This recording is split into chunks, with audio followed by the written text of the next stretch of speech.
guys, MaxLPQueen here, and welcome back to some more Pokemon Emerald Randomizer Nuzlocke Speedrun. If you watched the grinding montage, then you know what's going on and you know what's happening with our team. If you didn't know, we're going to do a quick team update here to show you guys what happened during the grinding montage if you skipped it. While this goes on, I am going to tell you guys a little something. I know in a lot of my videos, I don't know if you hear it or not, but some people may, because I have put in my headphones and I have listened to the way that things are sounding. For me, I usually listen to the video and edit and everything with the speakers on. I don't use my headphones, but I did use my headphones and I did notice that the audio quality of my voice doesn't sound too great. It actually sounds kind of like I'm like blowing into the microphone, you know, when you get a little too close. I'm not that close as I was in one of my previous videos, and I learned my lesson from that, so I'm not getting that close. But the reason why it's doing that is because I don't have anything on the front of my microphone to block that. I believe it's called like a spit guard or something. You're supposed to have it over the front of the mic, but I am in the process of getting one, so hopefully when I get one of them, that will help with the audio problems and stuff like that. But I just wanted to let you guys know that I am aware of it, and hopefully I will be fixing it as soon as possible. But you guys just saw the team there. Latios is going to be pretty much our ace of this episode, because Latios is going to be the most amazing addition to our team. I'm glad we finally have got him on our team. We're fighting Brendan right now, and I said in the last episode that this one was probably going to be short. I believe I did, but that was a mistake. Of course, I go through episodes really quickly, because you guys know this is pre-recorded and already done, so I did get a little confused. There will be some episodes that will be short and some that won't. That'll be in the future, but for now, this one's going to be about 20 minutes long, which is what I wanted. In the last episode, we took on Team Aqua, I believe, and in this episode, we are going to, actually no, I think we went to Mount Pry, and Pyre, however you say it. I used to call it Mount Pry, so that's the way I say it. It's just a habit. But we defeated, I believe, Team Aqua or Team Magma, one of them up there. And in this episode, we are going to be taking on Team Magma. And then if we didn't take on Team Aqua, we'll be doing that in the next episode. You guys know that that sound in the background is my kittens. So if you do hear all of that jazz, it's because it's early in the morning. They just woke up and they just got fed and now they're ready to play. So anyway, guys, I've been avoiding the question, well, not the question, but I've been avoiding the elephant in the room the whole time. Omega Ruby and Alpha Sapphire, they're already out, and you guys are probably watching Let's Players play it or playing it yourself right now. I've been playing it, and I am so amazed at this game. This is the most amazing game that I think I've played in a long time, and I'm loving every second of it. I think we might talk a little bit about the game in this episode.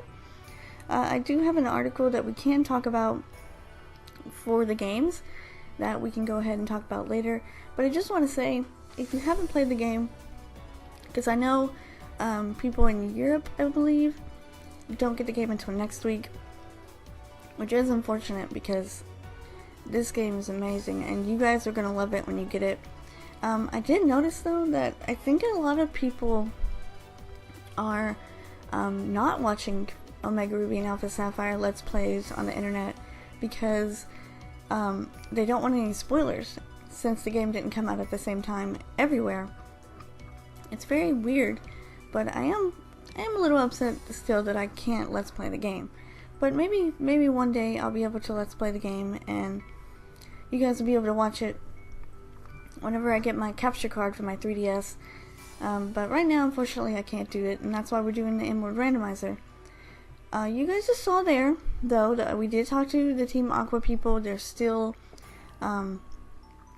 doing their thing with the Whelmers, and I just realized that I had to go all the way back to Mount Chimney, I believe, and I realized that, like, right in the middle of recording, or playing through the game, I was like, I don't have a Pokemon that can learn Fly, and I have to walk all the way back, so I decided to cut, and I ended up having to get poor Shuckle's dead body out of the death box to use Rock Smash.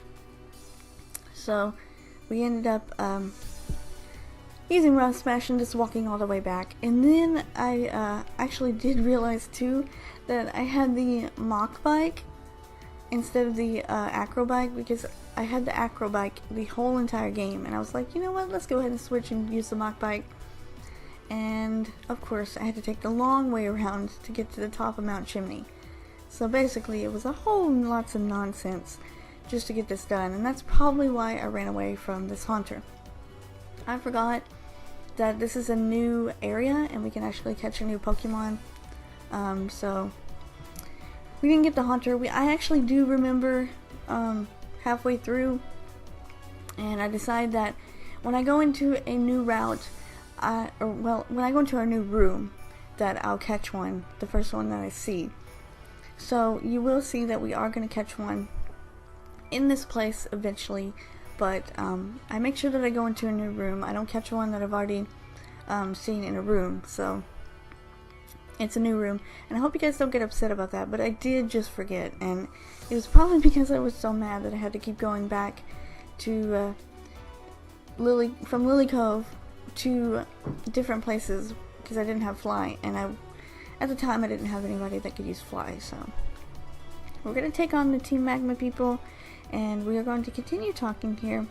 Like I was saying, a lot of people aren't really watching Let's Plays of the game, and that's unfortunate because it is a good game, but I do know you guys don't want to be spoiled, because I didn't want any spoilers, and I kind of knew what was going to be expected in the game, but I still got that feeling, you know. I was still excited to play it, and it was just amazing.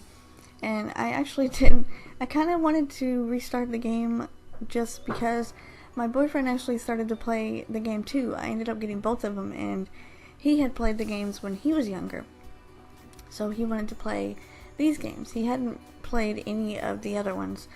He hadn't played X and Y or anything like that. He just played those when he was younger. So I got him Omega Ruby, and then I played Alpha Sapphire. And it's been pretty amazing. And I've been having to help him, so I've been kind of missing things on my game because he's been asking me so many questions since everything's new with the Fairy type edition and stuff like that. And the Wonder Trade, he was actually amazed with the Wonder Trade, and has been Wonder Trading for quite a while. We've actually both been doing it. Instead of playing through the game, we've been Wonder Trading, and we actually are probably behind a lot of other people, but I'm okay with that. I like to take my time with games, and I don't like to rush through them like a lot of people do. So I'm gonna go ahead and take my time on those games, and we're gonna be playing those on our own time. But anyway, we're gonna go ahead and probably read some on this article here, because we still have a long way to go through the hideout. I don't want to talk too much about the games yet, because I know you guys over in Europe or wherever, I believe it is Europe, if I'm wrong correct me, but you guys don't get the game until the 28th, which is 4 days away. So I'm gonna not do too many spoilers for you guys right now if you are watching my videos from the UK, but Europe and the UK, I don't know if they're the same thing. I actually should have looked all this up before I started recording, because I don't want to offend anyone. I actually like Europe, and if Europe is the same thing as the UK, then yeah, I like both of them. But anyway, NintendoLife.com has an article here that we are going to read about. You guys see on screen, we're actually going to catch this Yanma. Unfortunately, it was a Yanma. I went into this room and I hadn't run into a Pokemon yet, and I was like, well, let's just go ahead and run into one and catch it. And of course, we run into a Kabuto afterwards, but can't worry about that right now. We got to continue on and defeat all these Team Magma members and get through this game. We've been playing, we've been kind of, I don't know, like in a rut, I guess I could say, sometimes. We haven't been making too much progress as of late because this part of the game is kind of tedious. In Emerald, you have to go back and you have to take on both of the teams before you can continue on. Because our ultimate goal is to get to Moss Deep City, but we can't do that until we defeat these guys. Anyway, NintendoLife.com has an article, Taking Point, Nintendo offers the best of both worlds with Pokemon Omega Ruby and Alpha Sapphire. It's almost taken for granted that Pokemon Omega Ruby and Alpha Sapphire will perform well on 3DS and 2DS over the holiday season. It's the safest bet for Nintendo since X and Y jumped into a bold new 3D engine and became the biggest selling of all 3DS games, even accounting for the fact that the franchise cheats with 2 SKUs each time around. It's still a reliable behemoth. In a sense, Nintendo's only just clocked this. We observed with irritation, especially in UK malls, etc., that X and Y were heavily advertised in 2013, while adverts for Wii U and Super Mario 3D World were relatively scarce. It seemed a little like backing a guaranteed winner rather than pushing the struggling Wii U as the main entries in the Pokemon series. Always storm the charts and shift millions of copies. With Pokemon Omega Ruby and Alpha Sapphire, there's still been an effort to build awareness, but more marketing dollars, pounds, and euros appear to have gone into Wii U, Amiibo, and Super Smash Bros. For Wii U this year. These are the products that absolutely need to be promoted and sold in big numbers. Pokemon can practically sell itself. Okay, I agree, to some point. Now I know Pokemon is amazing and it can sell itself, and if you're doing a remake of a former game, yes, why promote it a lot? Because you've got other games coming out at the same time that are new. Pokemon Omega Ruby and Alpha Sapphire, they're not new, they're remakes, and everyone that's played the older versions knows exactly what they're getting. Yes, they're adding in Mega Evolution, and they're adding in the Delta episode and different things after game, but still, we know what we're getting into. So, why promote something that you know is going to do well when you can go ahead and do something different and have a better result? That I do agree with, but I do think that you don't need to just not pay any attention to it. For me, I don't know, I mean, I don't watch all of the kid networks and stuff, so I have not seen one English trailer for Pokemon Omega Ruby and Alpha Sapphire on TV. I haven't. Now, many people probably have or may have. I don't know. If you have, you could let me know, but I haven't. I haven't seen one. So that I agree with right there. Well, I don't know. I mean, yes, I agree with it in the sense that we don't need to promote this game because this game can sell itself, it's a remake and all that. But then again, I don't agree with it because if you don't give your game the credit that it deserves, then how are people going to know to be able to purchase it? I mean, if there's no commercials on TV, how are the people that don't get spoilers and stuff like that, how are they supposed to know that they need to go online to be able to find out if a game is coming out or not, or a new Pokemon game? I mean, I'm just saying this because I haven't seen one. But, you know, there could be, Cartoon Network could be running a whole bunch of different commercials, or there could be like commercials on any network, a kids network, for them. I personally have not seen any. But we're going to read a little bit more here on the article, and then we'll go ahead and pretty much get ready to end off the episode.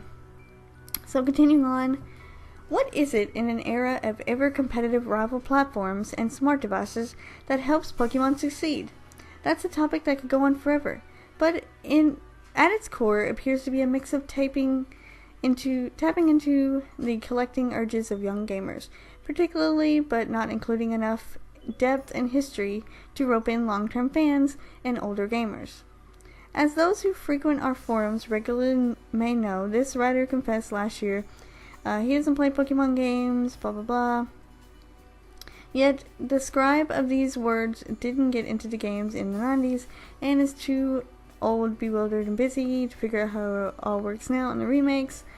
They fulfill the desires of two huge demographics, millions of older consumers that adore the originals and younger gamers too, the modern touches and natural charm that helped X and Y to continue the series.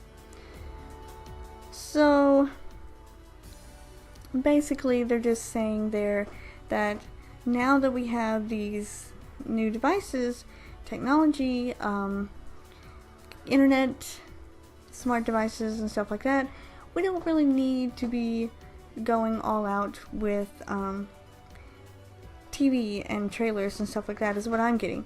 But he is saying that, you know, people that play the older games, they're not necessarily, you know, they want to play it, but then again, they don't want to take the time to learn the new mechanics, because that's what he was talking about.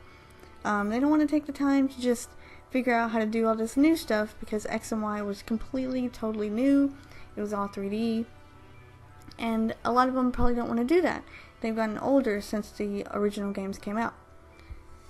Me, on the other hand, I played the originals, and I'm playing the ones now, and I absolutely love them. I played X and Y though, so I knew what was coming, and I knew that they would be different, and they would be adding in the new mechanics and stuff that the old games didn't have. But a lot of people, I think, don't want to buy them because of that. I don't know, it's a debate that could probably go on forever and ever, like he said in the article. But I'm not going to keep talking about it, because we are actually about to end the episode off here. We're going to go talk to Archie up here, and we're probably going to have to battle him, I believe, but he shouldn't be too much of a problem. He's going to use the blue orb to awaken Groudon, unfortunately, and now we're going to take on Maxie. We still have to read a little bit more in this article, and then we should move on to another one. But I do want to say that, again, I like the games. I've been playing them for a really long time, and I will always love Pokemon games, no matter what, if it's a remake or not. This one has just been really, really huge because of the severity of a lot of people wanting it to come back. For years, people have talked about Hoenn remakes, and people have actually talked about how they are linking them earlier, but it was like a joke or something, and people got really angry. So to see them actually here kind of makes it so real, and that it's actually something that we can actually see and touch and feel, and it's great. I'm really glad we have them, and I'm glad that they are going to continue to remake old games and make new games from here on out. But we did take on Maxie, and we have defeated him.